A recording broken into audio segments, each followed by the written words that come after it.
דע כי נפש האדם נפש אחת, ויש לה פעולות הרבה שונות. יש נקראות מקצת אותן הפעולות נפשות. ולפיכך יש שחשבו בכך שיש לאדם נפשות רבות. כמו שחושבים הרופאים. עד שפתח גדול הרופאים שהנפשות שלוש, טבעית, חיונית ונפשית. ושהם נקראים כוחות וחלקים. עד שאומרים חלקי הנפש, ושמות אלו משתמשים בהם הרבה הפילוסופים.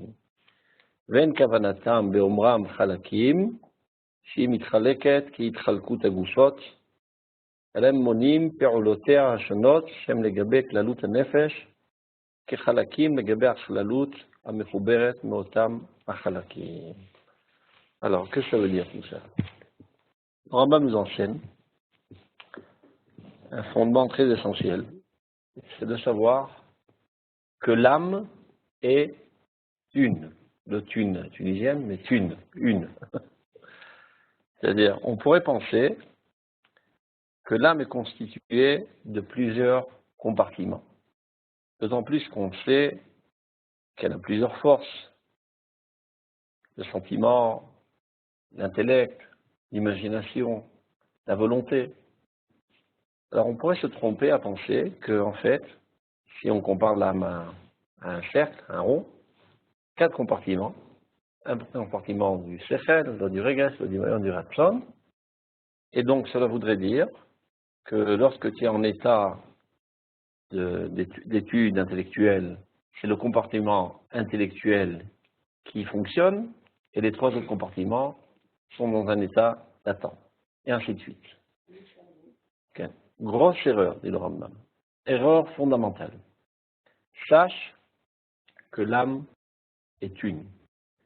Bien que parfois on parle de cette manière en disant les parties de l'âme, mais à vrai dire, on veut dire les capacités de l'âme, les fonctions de l'âme. En fait, l'âme est une et elle a une richesse de pouvoir s'exprimer dans plusieurs domaines. Ça veut dire que quand je réfléchis, ce n'est pas le compartiment intellectuel qui est en train de réfléchir, mais plutôt toute l'âme dans toute son entité réfléchit. Et dans toute son entité, elle réfléchit.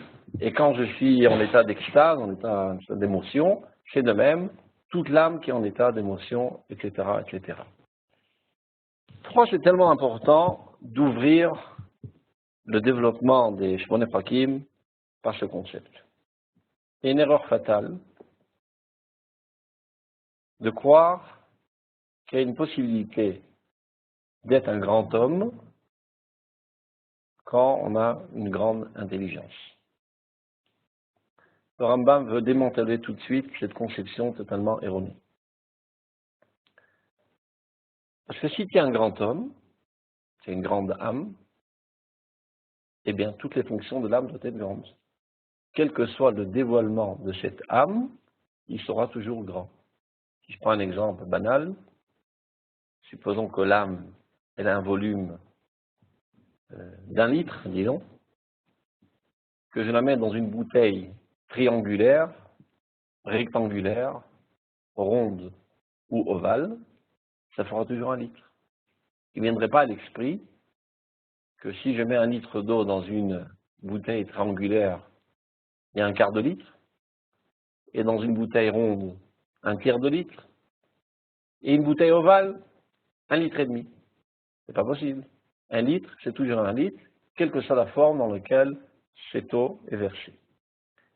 Donc, parfois, on voit quelqu'un qui a un intellect très développé, un génie, et par contre, un sentiment très peu développé, une imagination aussi très pauvre, et une volonté aussi très très faible. Et malgré tout, les gens ont tendance à le considérer comme un grand homme. En fait, c'est une très grosse erreur, ce n'est pas un grand homme du tout, c'est quelqu'un qui a une anomalie anatomique. De la même manière que si quelqu'un aurait une très grande oreille, c'est pas pour autant qu'on va dire que c'est un géant, ou qu'il a un grand nez, c'est pas un géant. Quand est-ce qu'on dira que c'est un géant? si ses oreilles sont grandes, son nez est grand, sa tête est grande, son ventre est grand, si tous ses membres sont grands, alors on arrive à la conclusion qu'il est grand. Sans quoi, c'est une caricature.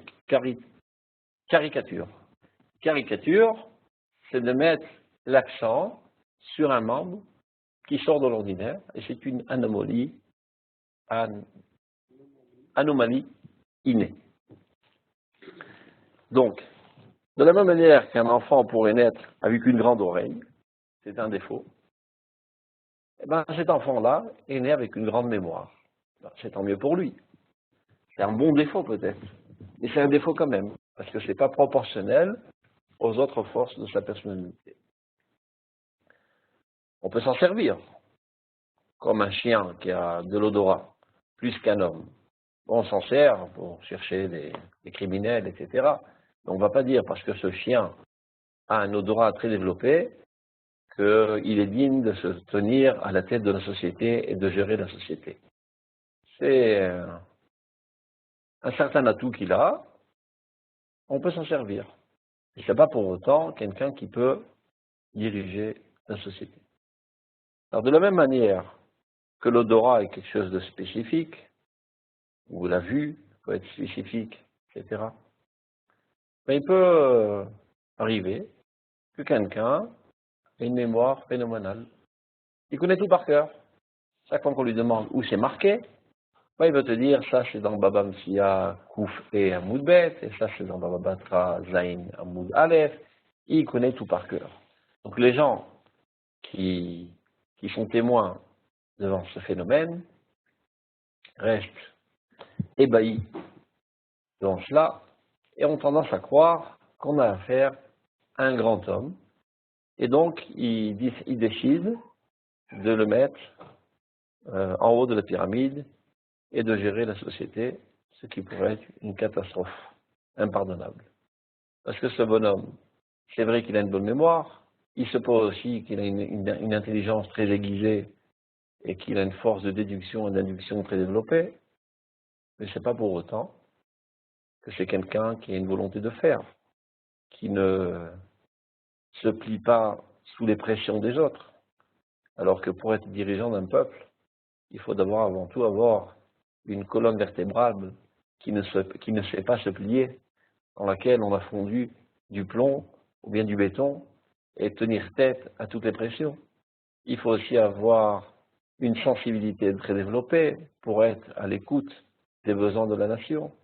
Il faut aussi avoir une imagination très développée pour pouvoir envisager d'autres situations que dans laquelle on se trouve, etc., etc. Donc, la même erreur se fait aussi bien dans le domaine laïque que dans le domaine du saint, du Kodesh. Parfois, dans une yeshiva, il y a un élève qui est brillant, parce qu'il a une très bonne mémoire, parce qu'il a une force déductive très forte, etc. Donc ses amis sont éblouis devant ce phénomène et décident, après quelques années, de le nommer Rosh Yeshiva. Ou ça peut être quelqu'un qui se tient après à la tête d'un mouvement, etc., etc. Grosse erreur, on n'a pas affaire à une grande âme, c'est quelqu'un de banal, avec un défaut positif, c'est qu'il a une bonne mémoire ou une bonne intelligence. Donc c'est la raison pour laquelle le Rambam ouvre son chapitre, d'abord et avant tout, par ce fondement essentiel, de dire que l'âme est une. Et bien que parfois on pourrait trouver ça et là certaines formulations qui nous amèneraient à penser qu'il y a des compartiments dans l'âme, il dit le Rambam, c'est une manière de penser, une manière de parler. Mais à vrai dire, l'âme est une. On va revoir ça dans le texte, en français si vous voulez, si déjà qu'on fait un exercice d'hébreu. Donc, da qui nefesh adam nefesh achat, vous voyez le texte, sache que l'âme de l'homme n'est qu'une, et elle a plusieurs fonctions différentes. Alors des fois on les appelle, ces fonctions, on les appelle des âmes, dans certains livres, bon, les Gourchim des fois. Et c'est ce qui a induit en erreur les gens à penser que l'homme a plusieurs âmes, comme on pensait certains médecins à l'époque, comme Gdol HaRofim, il dit, il s'agit de Hippocrate, Yeshem Nikreim Kohot, des fois on appelle ça des forces, ou bien des parties de l'âme, à tel point qu'on formule de la sorte en disant Chelkei Nefesh, les parties de l'âme. Mais à vrai dire, tous ces noms-là, tous ces termes, Shemot, Elou, Yishtamshim Behem Arbe Philosophie, ils s'en servent énormément de philosophes, Ve'en Kavanatam Beomram Chalakim, Shemitchaleket Kitchalkut Agufot. Quand ils disent les parties, ils ne veulent pas dire qu'il s'agit d'un corps qui se divise en plusieurs forces. Et là, Monim Peolotea, tout simplement, ils veulent faire le compte de ses capacités, de ses facultés, de ses fonctions de l'âme, qui, relativement à l'entité générale de l'âme, sont considérées comme des parties. Mais en fait, ce n'est que l'expression de toute l'âme. C'est-à-dire que quand je réfléchis, c'est toute mon âme qui réfléchit. Quand je suis en état d'extase sentimentale, c'est toute mon âme qui est aussi investie dans cela. Pata Yodea, chez Tikkun Amidot, Eno Ela, Refuat Nefesh Vekochotea. Ce qu'on est en train d'étudier, Tikkun Amidot, où tu as trouvé ce texte? Alors, c'est pas la même traduction, mais je pouvais pas laisser un texte, on voyait pas, parce que... Plus ou moins. C'est pas grave. De toute façon, je traduis. De toute façon, sachez que ça a été écrit en arabe, donc c'est pas tellement grave la traduction. L'originel a été écrit en arabe par le Rambam, voulant avoir une approche plus directe envers le peuple, qui à l'époque ne parlait pas la Shana Kodesh. Je vous dis juste que vous pouvez zoomer sur le texte, chacun de façon individuelle. En haut à droite du texte, il y a un signe plus et moins. Donc, vous pouvez zoomer comme ça. Très bien.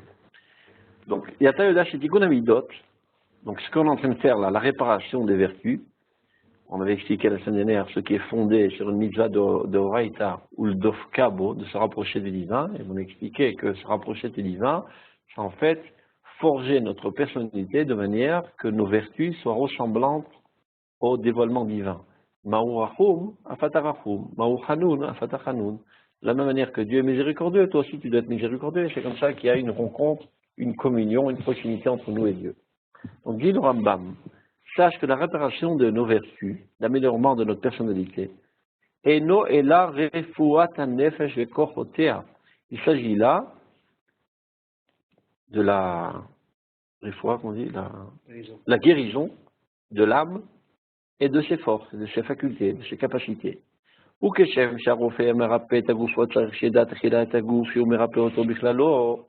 de la même manière que le médecin qui veut guérir le corps doit d'abord avant tout connaître la physiologie du corps. Et de savoir quelles sont les choses qui entraînent des maladies pour s'en éloigner, ou même et quelles sont, contrairement, les choses qui amplifient, qui renforcent sa bonne santé. Car, exactement de la même manière, celui qui veut guérir l'âme, c'est-à-dire sa propre âme, ou bien donner conseil aux autres pour les guérir, verrocher les taher et amidot et purifier ses vertus, doit d'abord et avant tout connaître la carte de l'âme, la physiologie de l'âme. Uma gorem le machalata, qu'est-ce qui entraîne sa maladie? Uma mavria, qui au contraire renforce sa bonne santé. C'est la raison pour laquelle, dit le Rambam, avant de commencer notre étude de Moussar, de Tikkun Amidot, de la réparation des Midot, je vais d'abord faire une introduction, et c'est le sujet qu'on a donné, pour t'expliquer de quoi a l'air l'anatomie de l'âme. La reine. L'âme a 4 facultés. C'est vrai que le mot chelek veut dire partie, et on a justement expliqué qu'il ne s'agissait pas de partition de l'âme, mais des facultés, des capacités de l'âme. Donc cette âme a 5 forces. Azan, Amargish, Amedame, Amitaorer, Vehaoge. Azan, c'est la capacité de se nourrir, ce qui entraîne le développement du corps. Margish, il va développer après une par une toutes les forces. Je ne fais que traduire pour l'instant. le sentiment, ou plus exactement le centre de tous les sens, à médamer, qu'on traduit mal en français par imagination, on expliquera ultérieurement que le terme le plus exact, c'est analogie, à mit'orer, c'est la volonté, ve'aoge, l'intellect. Donc ce sont les 5 forces essentielles de l'âme. Sois bien clair, dit le Rambam, tout ce qu'on va expliquer là, cela ne concerne que l'âme de l'homme, pas l'âme du chien et encore moins l'âme de l'âne. Les filles, chez Hazana, der Machal, chez la Adam, et na Hazana chez la Chamor Versus. La force nutritive de l'homme n'est pas semblable à celle de l'âne ou du cheval. Bien que, de manière superficielle, il y a certaines ressemblances, mais c'est différent. Parce qu'en fait, on ne mange pas seulement avec notre corps, mais d'abord, avant tout, on mange avec notre âme. C'est quelque chose qu'on va bientôt expliquer. A priori, on se demande qu'est-ce que fait exactement cette force nutritive dans l'âme. Est-ce que quand je me mets à table et que je mange un bon couscous, est-ce que c'est mon corps qui en profite ou mon âme qui en profite? On devra développer cela. Qui Adam nizon b'chelek azan shebenefesh enoshit. L'homme se nourrit par la capacité de l'âme qui se nourrit, non pas seulement du corps. Donc là, il s'agit de l'âme humaine qui est en train de se nourrir, alors que là, il s'agit de la force divine, l'âme du chien qui est en train de se nourrir, bien qu'il y ait une certaine ressemblance, mais en fait, ce n'est pas la même chose. Hamor, il donne toutes sortes d'exemples, on ne va pas s'attarder sur cela. Hamor, etc.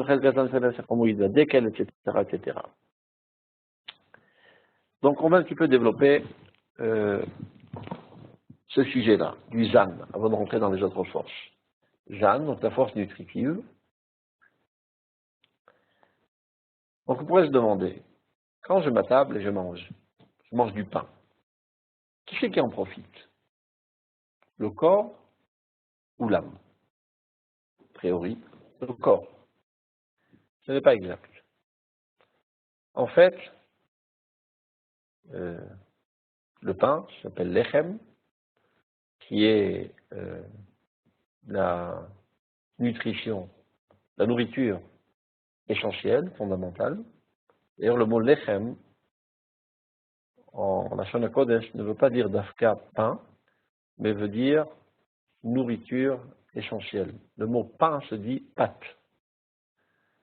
Dans d'autres peuples, où le blé, le pain n'est pas la nourriture essentielle, mais la viande, par exemple les Arabes, ils appellent ça le ham. Le ham, en arabe, ça veut dire la viande.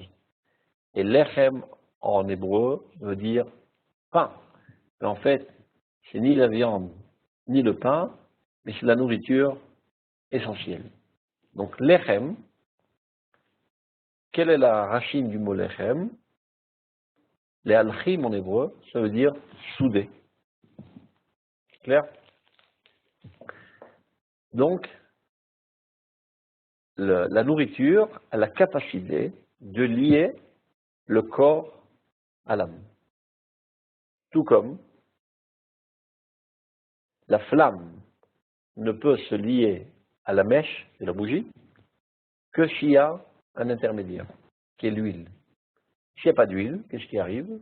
Bien, ou la flamme ne prend pas du tout, elle se révèle au ciel, ou bien elle détruit la mèche. Pour que la flamme puisse saisir dans la mèche et éclairer l'environnement, il faut qu'il y ait de l'huile. Donc l'huile, c'est un intermédiaire entre la flamme et la bougie, et la mèche. De même, il y a le corps qui est matériel, il y a l'âme qui est spirituelle, dans la métaphore là, c'est la flamme. Et il faut un élément qui est une caractéristique, qui a des caractéristiques qui permettent de lier le corps à l'âme. C'est-à-dire qu'il y a en lui-même des aspects spirituels et des aspects matériels en harmonie totale qui puisse relier ces deux éléments. Lechem, lealchim, qui veut dire souder. Mais non. De la même manière que pas toute huile est apte à lier la flamme à la mèche. Il y a un bruit bizarre, je ne sais pas d'où ça vient, c'est grave. Quelqu'un qui a oublié son micro, qui fait la vaisselle, peut-être. Super. Il y a certaines huiles, quand on met le feu, ça fait toutes sortes de bruits bizarres, ça ne prend pas bien. Il faut qu'une huile qui soit adéquate à cette mèche pour que la femme saisisse bien dans la mèche. Comment qu'on dit apte en hébreu? Kashir. Kashir. Mouchar. Kacher. En fait, pour ce corps spécifique d'Israël, et cette âme spécifique d'Israël, il faut qu'il y ait une huile apte à relier ces deux éléments.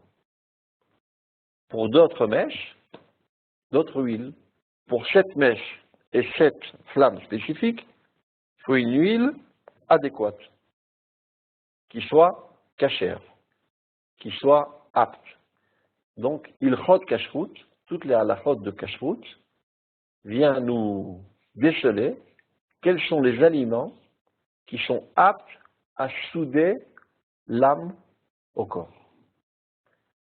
Donc, le peuple d'Israël qui a une âme spéciale et qui a un corps spécial aussi, bien que ça ne se voit pas tellement de l'extérieur, mais il n'est pas identique au corps des Goïm. On sait bien qu'il y a des maladies juives. Eh bien, il a des aliments adéquats à faire cette liaison.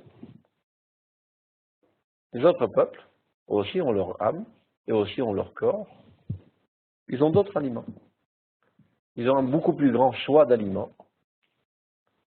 Eh bien, il suffit que ce ne soit pas Ever Minachai, ce ne soit pas un membre vivant d'un animal vivant, pour que ce soit apte à lier cette âme à ce corps. Le peuple d'Israël ayant une toute autre âme et un tout autre corps, eh bien, c'est beaucoup plus restreint. Certains aliments sont capables seulement de faire ce travail de soudure.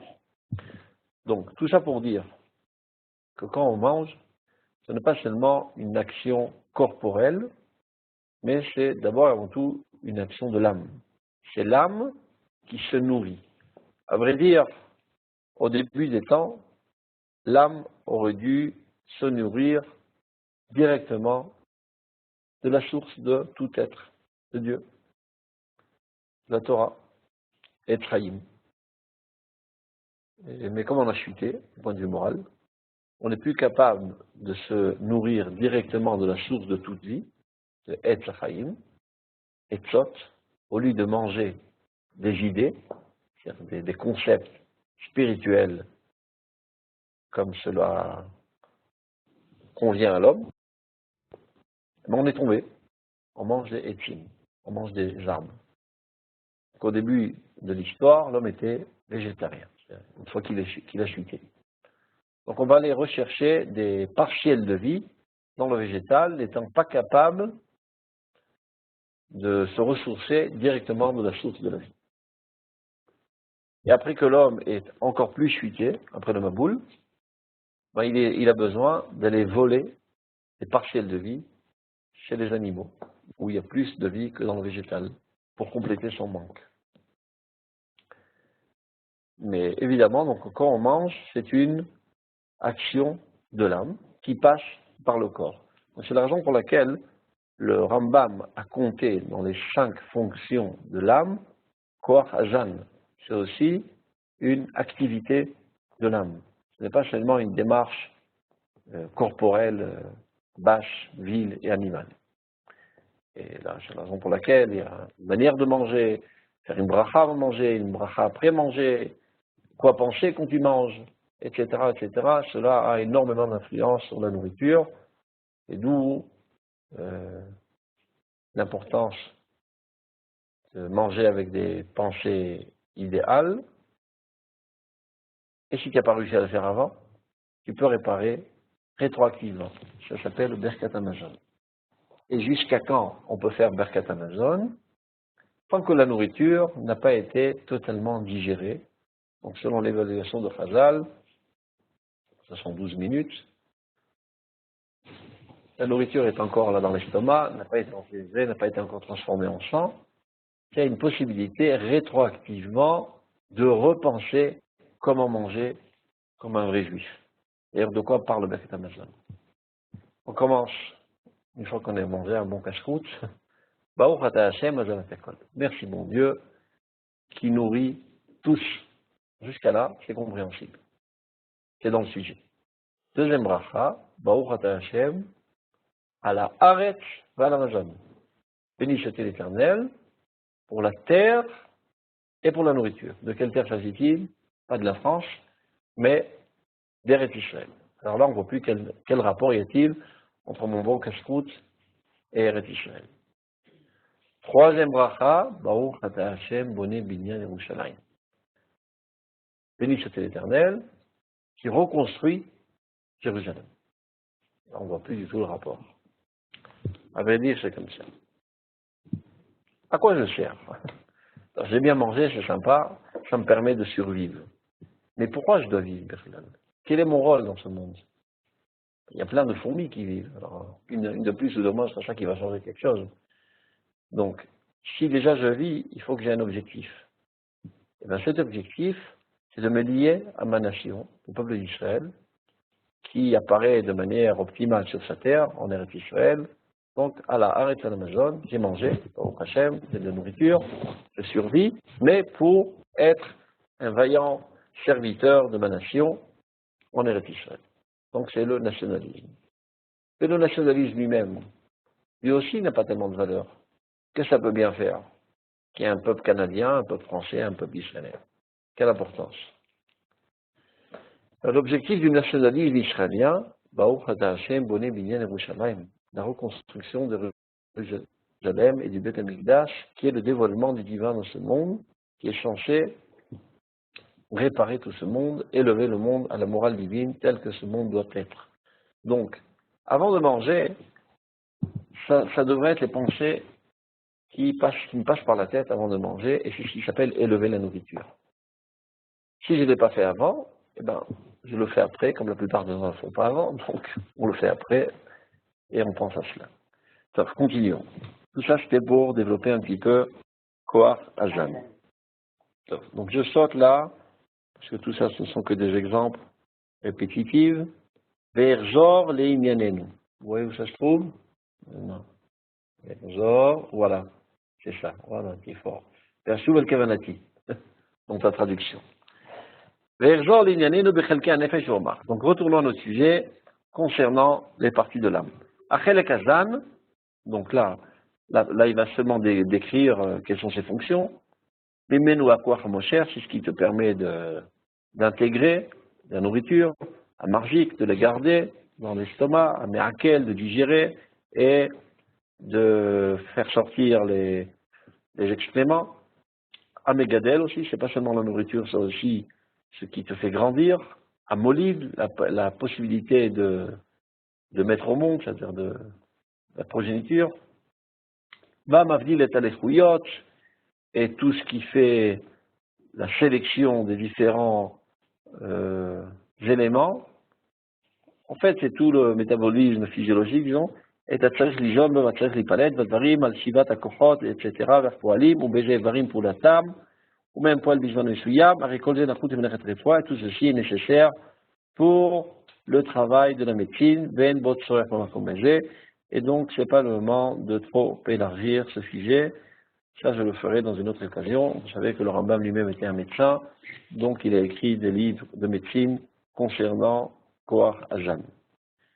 Vachelek HaMargish. Maintenant, on arrive au Chelek HaMargish, qu'on traduit par le sentiment. Mais à vrai dire, aujourd'hui en hébreu, Margish, c'est le sentiment, mais dans la terminologie du Rambam, le Margish, c'est le sens. C'est les 5 sens. Oui. Est-ce qu'on peut poser une question à propos de Chelek Hazan? Oui, bien sûr, toujours. Je ne peux pas poser la question si on peut poser la question. C'est pas légitime. Alors, j'en profite pour dire bonjour à Monsieur Nidjar qui nous a rejoint, à Monsieur Metoudi également, je pense qu'ils sont nouveaux, et Reftov. On pose des questions. Et moi, Je les vois, je comprends pas, moi. Moi, il j'en vois que 4. y en a plus qu'une dizaine. Il y a plus qu'une dizaine de personnes ce soir, mais pas tout le monde met sa caméra. Je vois personne. Je te montrerai en ligne comment on fait. Les Kitsour, on parle beaucoup, donc vous avez expliqué la différence entre le fait de manger des herbes, des choses qui viennent de la terre, et de manger des animaux. C'est des degrés différents. Et donc le Rav Kook, il parle de Chazon et Simchonut. Il explique qu'à la fin des temps, je ne sais pas trop bien, je n'ai pas tellement étudié, qu'on sera plutôt végétarien. Ouais. Mais d'un autre côté, j'ai lu un midrash il y a quelques jours qui disait que c'était une klala, que c'était une malédiction de manger le même élément qu'une vache. Une vache broute de l'herbe, et nous on a eu comme klala que nous aussi on va manger des végétaux. Voilà. C'est une autre explication pour bien mettre en évidence que tu es différent de l'animal dont tu le manges, à condition que toi-même tu sois mieux qu'un animal. Tu comprends? Ça veut dire de manger une vache, quand toi-même c'est une vache, c'est pas tellement sympa. Okay. Ça ne te deviendrait pas l'idée quand il y a l'estomac qui gratouille, de taper à la porte de ton voisin, de le dévorer. D'accord? Okay. Eh ben, il y a des gens qui ont une allure humaine, mais à vrai dire, ils se comportent comme des animaux. Leurs vertus sont totalement à côté de leur pompe, comme on dit, et leur intellect encore moins, leurs aspirations encore plus basses. À tel point qu'il y a marqué dans la Gemara, et heureusement que cette Gemara n'a pas été tranchée la halakha, sans quoi toutes les boucheries du monde feraient faillite, au moins dans le peuple d'Israël. Il y a marqué Asso, Lachil, Bassa, Larmaretch. Il est interdit de manger, de donner à manger comme nourriture de la viande à un Ma'aretch. C'est tout simplement un crime et aucune légitimité. Qu'est-ce qui nous permet d'assassiner une vache et de la manger? C'est un crime. Ça va faire plaisir aux végétariens idéalistes. Ils ont raison. C'est parce que tu es censé être un homme, un véritable homme, qui fait avancer les idéaux divins dans ce monde. Et tu as besoin de carburant, parce que tu as faim. Donc quand tu manges la vache, et que la vache est intégrée dans ton corps, eh bien elle devient une partie de ton corps. Et par là même, elle s'élève. Alors que jusqu'à là, elle n'était que vache. Maintenant, elle est dans le ventre de Yohan Abitbol, qui fait énormément de bonnes choses, comme par exemple qui diffuse la Torah dans le peuple d'Israël. Ben, cette vache est devenue quelqu'un qui diffuse la Torah dans le peuple d'Israël, parce que ton corps est constitué de toutes les particules que tu as avalées. Donc elle s'est élevée. Mais supposons que cette vache eût été mangée par monsieur Gauthier à Paris, qui est une crapule sans pareil, qui ne fait que du mal dans ce monde. Eh ben, c'est la vache, comme on dit, la pauvre vache. Elle s'est fait égorger, donc elle pleurait à chaudes larmes avant de passer à l'abattoir. Mais elle avait une certaine consolation de savoir qu'elle va s'élever à la dimension humaine. Mais finalement, horreur et damnation, il s'avère que cet humain n'a qu'une apparence humaine, mais en fait est une vache comme elle. Donc elle est totalement triste. Et c'est ce qui entraîne la tristesse dans notre. Ça s'appelle l'echem atzevim, la nourriture de tristesse. Ça veut dire que ces particules, ces atomes de vache qui ont été intégrés dans ce corps et qui sont frustrés, très frustrés, parce qu'ils avaient beaucoup d'espoir de s'élever à l'échelle humaine et finalement ils se retrouvent dans une vache comme eux, ils sont tristes. Et chaque particule hurle de souffrance. Elle crie et elle pleure de souffrance.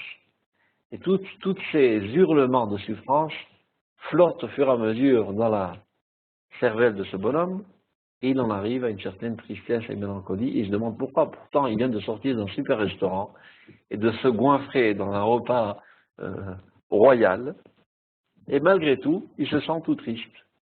Et bien c'est ça, c'est parce qu'il a mangé comme une vache, comme un animal.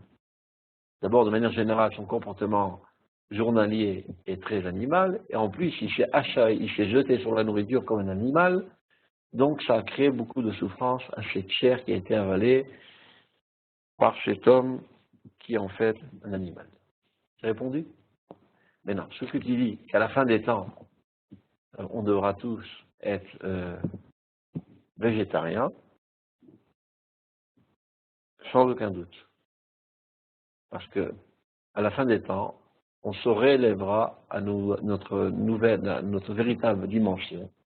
On sera plus lié au divin. Donc on pourra prendre la vie de la source de la vie.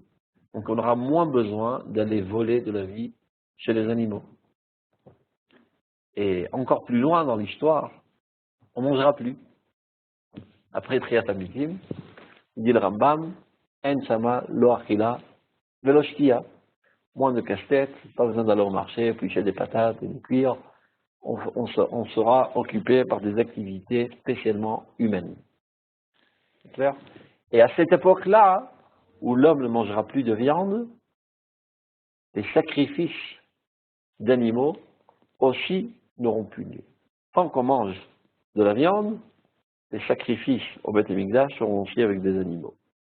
Mais quand l'homme se lèvera, eh ben, comme sacrifice, il apportera que du végétal, de la semoule, du couscous. Comme il y a marqué, Ve'ava l'Hashem minhat Yehuda ve'Yerushalayim ki me'olam u'shamnim kadmoniyot. À la fin des temps, sera agréable pour Dieu, mincha. Mincha, c'est solet, c'est de la semoule. Mais on n'en est pas là, pour l'instant, mangez votre couscous avec de la viande. Et il ne faut pas anticiper les étapes, c'est pas simple. Donc, un métier d'avenir, c'est de vendre du couscous. Et le boucher, pas trop. Voilà. Continuons. Donc, Erzor l'inanu bechalka nefesh v'omar. Achelek hazan, ça on l'a déjà vu. Achelek hamargish, mimenu chamesh et hakochat hamefussamot. Donc, cette faculté de sensibilité se divise en 4 forces essentielles. Arevut, Hashema, Atam, Vareach. Mishush. Reut, c'est la vue. Shema, c'est l'ouïe. Tam, c'est le goût. Reach, c'est l'odorat. Amishush, c'est le toucher. Shumatsu bechol yetachagouf, qui se trouve sur toute la surface du corps. Eno avar miyuchad. Il n'a pas un membre spécifique comme les autres forces. Les yeux, les oreilles, etc. Donc, on a 5 antennes pour capter l'existence concrète environnante. C'est clair? Chelek hamedame. Le médamé, qu'on traduit par le mot imagination, on verra plus tard une meilleure traduction. Ou akoach hazocher ishme hamuchashot, c'est cette faculté dans l'âme qui permet de se souvenir de tout ce qu'on a capté du monde concret avec nos sens. Par exemple, j'ai vu une chaise, je ferme les yeux, je vois encore la chaise. Comment que c'est possible alors que mes yeux sont fermés? Le zikaron, la mémoire, se trouve dans le corps médamé. Achari alma, bien qu'il ait disparu, milefnaf kushim shishigum. Ou markivam zebazé, ou magdinam zevigé. Une autre faculté du médamé, c'est de faire des compositions.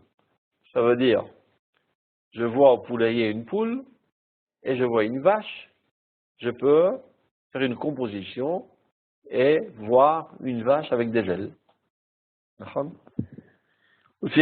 Voilà, il donne un exemple. Cette force est capable d'imaginer des choses qu'on n'aurait jamais vues. Et qui n'existent pas. Quelqu'un pourrait imaginer un bateau de fer qui vole dans l'air. Ou quelqu'un qui aurait la tête dans les cieux et les pieds sur terre. Ou ou un animal avec 1000 yeux. Et toutes sortes de choses totalement impossibles. Marquis va quoi mais la force imaginative est capable de composer. Ou même Tiam, Bedimayon. Et un pont. Et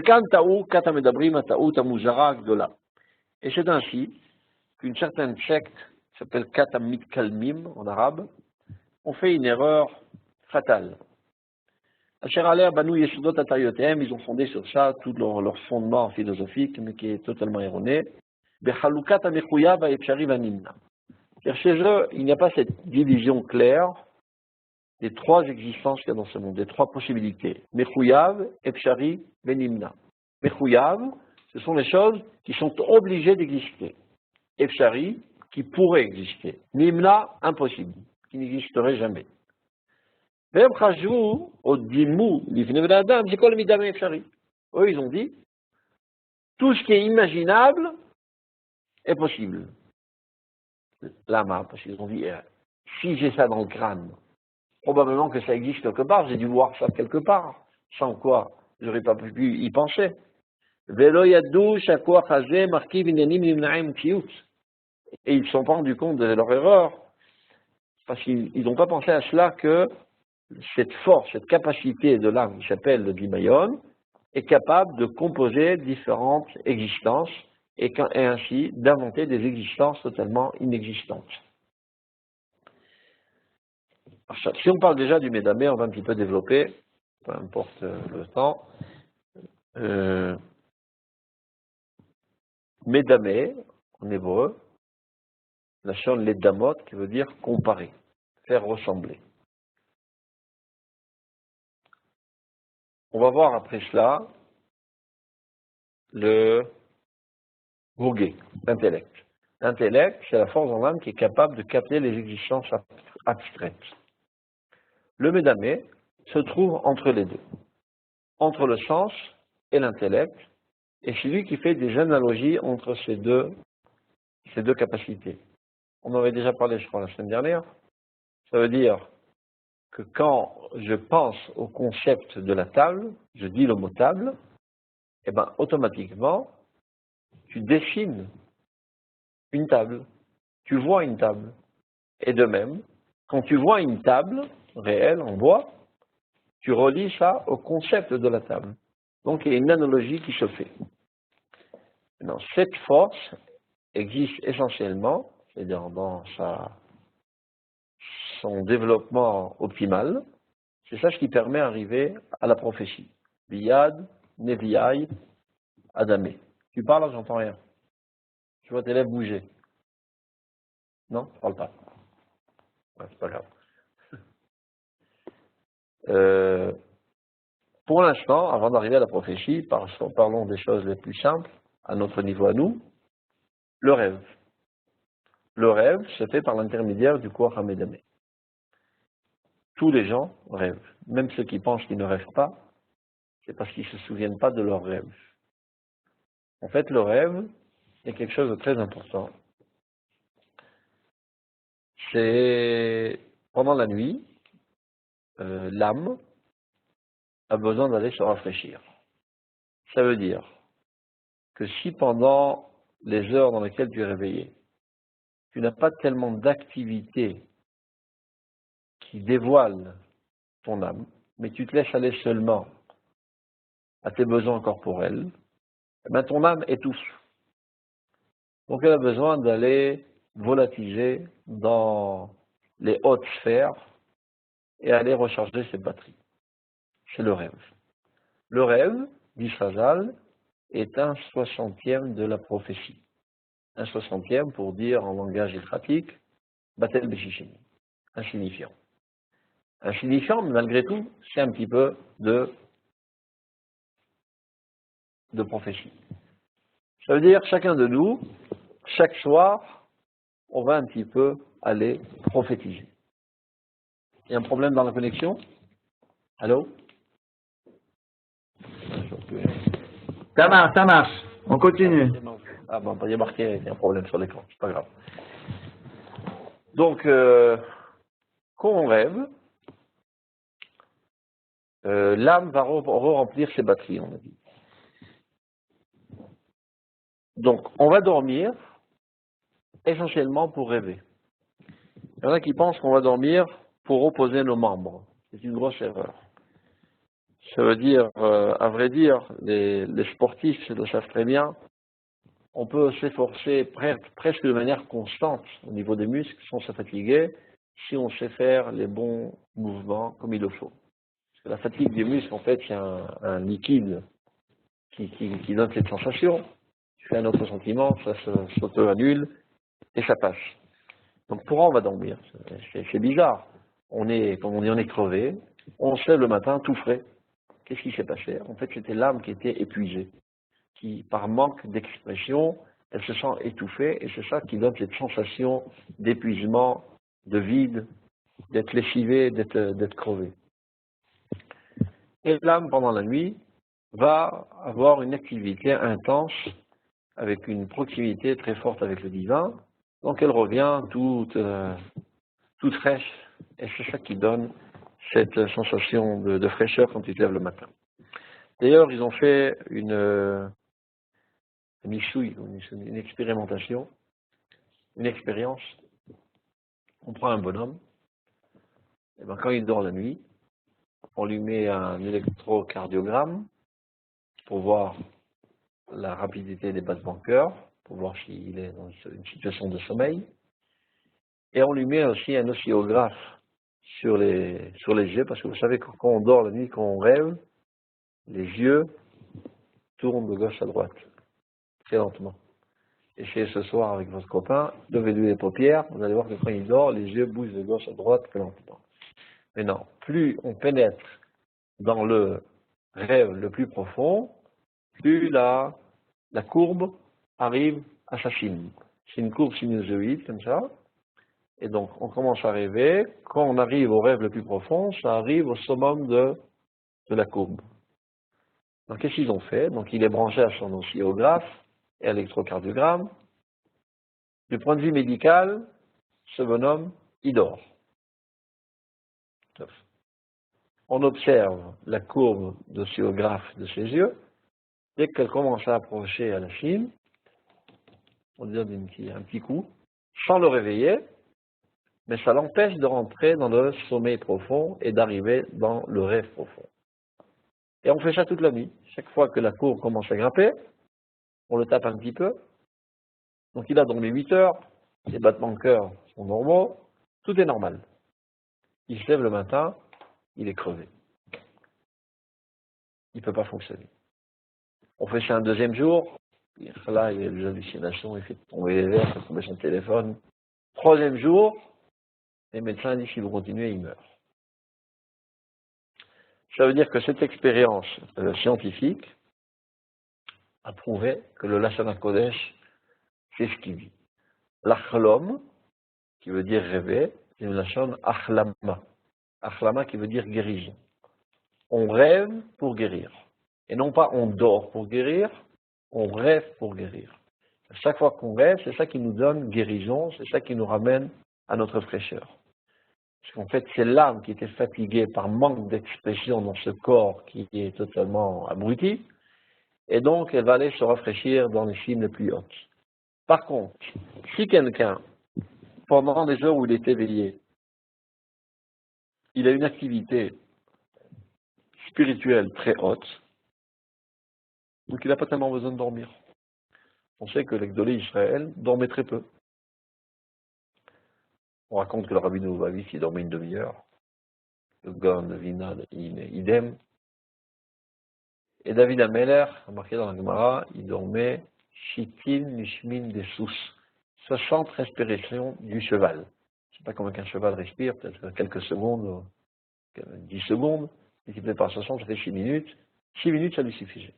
C'est parce que David Ameller, en étant dans son corps, toute la journée était liée à un idéal très très haut, de mettre sur pied la nation d'Israël, de faire avancer l'histoire dans son bonne trajectoire.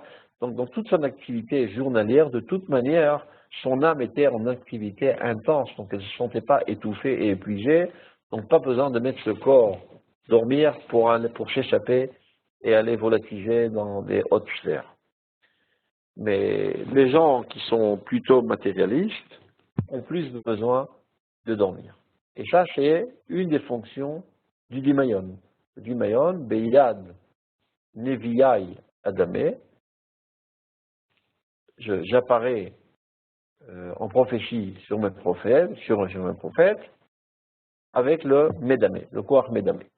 Donc les prophètes à leur niveau, et nous, comme des mortels, en rêvant.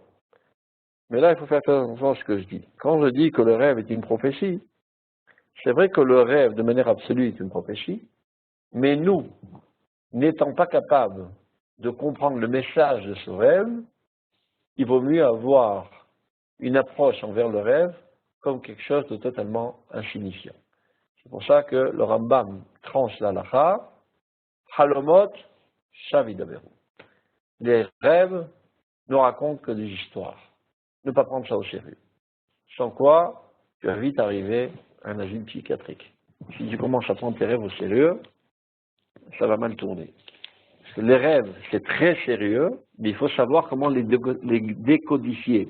N'ayant pas en main les clés de décodification, tu risquerais de comprendre ça au pied de la lettre et d'arriver à des catastrophes. J'ai juste raconté une anecdote très triste que j'ai entendue de mon rabbin. Il raconte une fois, une jeune fille est venue chez lui disant « Monsieur le rabbin, j'ai rêvé que j'allais me marier avec un tel et j'en suis amoureuse, etc. etc. » Le rabbin lui dit « Faites-moi plaisir, oubliez tout de suite votre rêve, lavez-vous le visage, prenez pas ça au sérieux. » Non, non, non, mais j'ai vu comme il mettait la bague, et j'ai vu ma belle-mère, et j'ai vu la robe, j'ai vu tout ça. Je vous en supplie, laissez tomber ce rêve, ne prenez pas ça au sérieux. Mais elle s'entête. Finalement, après quelques mois, elle reçoit une carte d'invitation et ce bonhomme se marie avec une autre fille. Mais elle est quand même convaincue qu'elle va se marier avec lui parce qu'elle a rêvé, elle s'est vue sous la roupa avec lui. Donc elle va au mariage, étant convaincue qu'en la dernière seconde il y aurait un miracle et qu'un ange viendrait prendre l'autre Kala et la rentrer à sa place, s'habiller en blanc même. Et elle attend impatiemment. Et quand le Khatan, il dit à la Kala, Ariat Mekoudesh Li, elle craque, elle perd la raison, et depuis elle est dans un asile psychiatrique. Donc, conclusion, ne prenez pas vos rêves au sérieux, et encore moins n'allez pas chez des charlatans qui prétendent comprendre les rêves. Il faut avoir au moins un niveau de prophétie pour être à même d'expliquer les rêves. Donc, les rêves, c'est très très sérieux. D'ailleurs, il y a tout un chapitre dans Masechet Brachot qui explique les rêves, mais des fois, c'est inversement proportionnel. Ça veut dire des fois, ça paraît totalement aberrant et ça vient prédire de quelque chose d'extraordinaire. Je dois juste un exemple, et par exemple, on va se terminer parce qu'il est déjà tard. Marqué dans la Gemara. Celui qui rêverait, qui a des relations sexuelles avec sa sœur, qui est une abominabilité a priori, il est tapé la Chorma, qui se prépare à recevoir une sagesse divine. Quel rapport est-il entre ces deux choses? Dit la Gemara, Sheneemar, Imrina, la Chorma, Achoti, At. Il y a un passage qui dit, dis à la Chorma, tu es ma sœur. Qu'est-ce que ça veut dire, dit Chazal? N'ose pas enseigner une sagesse quelconque sans en être sûr à 100%, de la même manière que tu es sûr à 100% que ta sœur est interdite. À ce niveau d'assurance, tu peux te permettre d'enseigner. Donc, le fait qu'on lui ait fait voir dans ce rêve cette scène impudique, qui pourrait, celui qui a rêvé ça pour en conclure qu'il est sale, qu'il est vide, que lui attendent des situations catastrophiques, eh bien il s'avère exactement le contraire. On lui a envoyé un message du ciel lui disant que tu vas arriver à un niveau de compréhension de la Torah et d'enseignement de la Torah aussi sûr que ta sœur t'est interdite. Donc il fallait y penser à cette explication. Quelqu'un de normal n'aurait jamais y pensé. Donc, conclusion, pour en finir avec cela, les rêves, c'est très très sérieux, c'est très important, c'est une partielle de prophétie, mais nous, à notre niveau, on n'y prend pas que du tout. Et même toutes les halachot, de Tanit Chalom, etc., Tabat Chalom. C'est fait pour les gens faibles. C'est-à-dire, normalement, tu as fait un cauchemar, tu te lèves le matin, mais tu te laves le visage, tu prends ton sérieux, tu te fais son ce sont des sottises et des bêtises, d'autant plus qu'un cauchemar, ça peut prédire quelque chose d'extraordinaire, donc laisse tomber. Et des fois, c'est caparatavonote, parce que quand tu as un cauchemar, tu souffres, et tu sues, etc., et tu souffres énormément. Donc dis merci à Dieu que cette souffrance qu'il a reçue de manière virtuelle et pas de manière réelle. C'est exactement la même capara que si tu avais reçu ça de manière réelle. Donc dis merci à Dieu.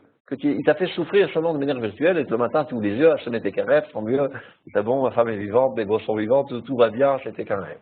Ça, c'est un. Deuxièmement, donc, si tu étais assez fort de caractère, il suffirait d'aller te laver le visage et de passer sur cela. Si tu n'es pas capable, tu vas chercher 3 amis que tu aimes bien, ils te tapent sur l'épaule, ils te disent Halma tava chazit, Halma tava chazit, Halma tava chazit. Tu as fait mon rêve, calme-toi. Si cela ne te suffit pas, eh ben va jeûner, si ça peut te remettre sur pied. C'est pas que le rêve a le jeûne a une influence magnétique pour neutraliser le rêve, comme certaines personnes mystiques le pensent. Ce n'est qu'un remède psychologique pour te remettre sur pied. Parce que, tout simplement, Halomot, Shav, Idaberu. Laila Tov, ça suffit pour aujourd'hui. C'est bon? Je t'entends plus. Ah, salut. Salut Yaakov. Salut. Il y a d'autres personnes, à part toi? Oui, mais il y en a d'autres, mais ils ne sont pas en vidéo. Ah, ils sont timides. Une question à poser? Erev Tov, merci beaucoup Rav Ben Shushan. Malheureusement, j'ai pas pu être tout le temps. On n'étudie pas. Ah non, tu es dans... On reprend après Pessah, donc. Tu es déjà à Chokouk? Voilà, cher Foucault. Super. Alors, Toda Rabba, un grand merci. On aurait même pu faire Kaddish, on était plus que Minyan ce soir-là, Baruch Hashem. À la fin, ça marche pas. Je vais dire un bonsoir à Yaakov. Vous êtes de où, Yaakov? De Kiryat Ben, Moshe. il habite très loin de moi. Ah, super. Monsieur Nidjar aussi, de Kiryat Moshe? Non. Non, de Baka. Nidjar? Il y a une caméra? Vous êtes de où? Bon, peut-être qu'il n'est pas devant son mathéma. Il a dit Baka. Ah oui? De Baka. Baka, il a dit. Ok. Muriel, rebonsoir. Oui, bonsoir, c'était très intéressant. Merci beaucoup. Muriel de Kiryat Moshe aussi. Muriel quoi? De Énergie. Ah, Mergy. Vous connaissez? Ah, oui, c'est bien. Super. Qui en avait d'autres? Monsieur Bénichou, est-ce qu'il nous réentend? Monsieur Bénichou? Il bouge. Monsieur Bénichou? Non, il n'a pas de micro. Bon, merci beaucoup. Rava, j'ai pas lu tes questions et je pense qu'elles ont été répondues. Elle nous disait justement qu'il y avait des gens, des grandes tzadikim qui dormaient que 4 heures par nuit. Voilà. Voilà, je pense que le Rav a raconté assez de choses sur ça. D'accord, Rava? Rava, on a répondu à ta question? Oui, le Rav a bien répondu à ma question. Super, j'ai pas pu tout suivre. Parce que, comme vous le savez, l'InMode, c'est des soirs. C'est plusieurs cours par soir. Et on enchaîne tout de suite avec un second cours. Avec le Rav, voilà, vous le voyez, je l'entoure. Le Rav Peretz, qui est directeur d'une midrasha. La midrasha Tzofia, c'est ça, Tzofia. Et qui fait aussi plein d'autres choses extraordinaires à l'université hébraïque de Jérusalem. Et il nous fait ce soir un cours spécial sur le Maharal. La sortie d'Égypte en elle-même est-elle un miracle? Est-ce que c'est uniquement les miracles? Sont-ils l'ouverture de la mer Rouge, les 10 plaies? Est-ce qu'il y a-t-il un miracle en sortant uniquement la sortie d'Égypte? Tout de suite, le Rav Peretz, les clés du Maharal de Prague, la sortie d'Égypte. Merci beaucoup à vous tous. Sachez que les cours sont enregistrés sur notre site, bien évidemment. Et si vous n'avez pas encore fait de compte sur l'InMode, vous pouvez fr.linmode.com, vous pouvez faire un compte là-bas, vous vous inscrivez au cours qui vous intéresse, par exemple le Rav Ben Shushan, et comme ça, on vous envoie des mails, on vous dit ce soir il y a cours, ce soir il n'y a pas cours, etc. Et vous pouvez également, grâce au fait que vous faites un compte, vous pouvez revisionner les cours et on met également là-bas les références. Les appels Mekorot, ça peut vous servir plus tard. Merci à vous tous, c'était un plaisir de voir que vous êtes de plus en plus nombreux à être avec nous. Et donc, pour ceux que ça intéresse, tout de suite, le cours du Maharal avec le Rav Peretz. Kol Tov. Merci. Shalom, shalom. Merci.